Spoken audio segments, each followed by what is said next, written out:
বিএনপির নির্বাচনী ইশতেহার হবে এই দেশের একটি মৌলিক গণতান্ত্রিক সংস্কারকে লক্ষ্য রেখে। যে ইশতেহার হবে এদেশের বিএনপির নির্বাচনী ইশতেহার হবে এদেশের গণমানুষের মুক্তি, অর্থনৈতিক মুক্তিকে লক্ষ্য রেখে।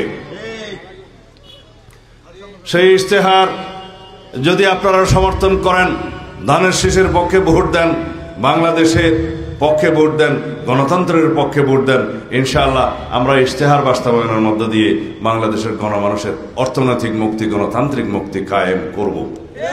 বিএনপি কায়েম করবে ইনশাআল্লাহ। সেজন্য আমরা সারা বাংলাদেশের সমস্ত জায়গায়, প্রত্যন্ত অঞ্চল থেকে কেন্দ্র পর্যন্ত সর্বত্র সাধারণ মানুষের সাথে, ভোটারদের সাথে, জনগণের সাথে আমরা যোগাযোগ করছি এবং আমরা বিভিন্ন মিডিয়ার মাধ্যমে যোগাযোগ রক্ষা করছি। সামাজিক যোগাযোগ মাধ্যমে আমরা প্রচার করছি যে বিএনপির আগামী দিনের যে ইশতেহার হবে সেই ইশতেহারের পক্ষে আপনারা সমস্ত জনগণ সমর্থন প্রকাশ করুন, ধানের শীষের পক্ষে ভোট দিন।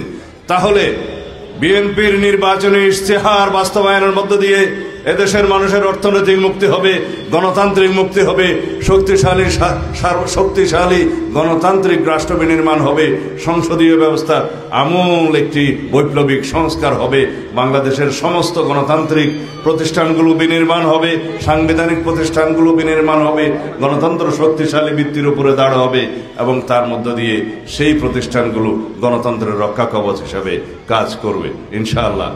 সেই রকম একটি নির্বাচনী ইশতেহার আমরা প্রণয়নের প্রায় শেষ পর্যায়ে আছি। আগামী কয়েকদিনের মধ্যে ইনশাআল্লাহ আমরা আমাদের নির্বাচনী ইশতেহার প্রকাশ করতে পারবো তফসিল ঘোষণার পরে। তারপরে আপনারা সেই নির্বাচনী ইশতেহার দেখবেন। সেই ইশতেহারে থাকবে এদেশের মানুষের মুক্তির লক্ষ্যে সমস্ত ধরনের বক্তব্য।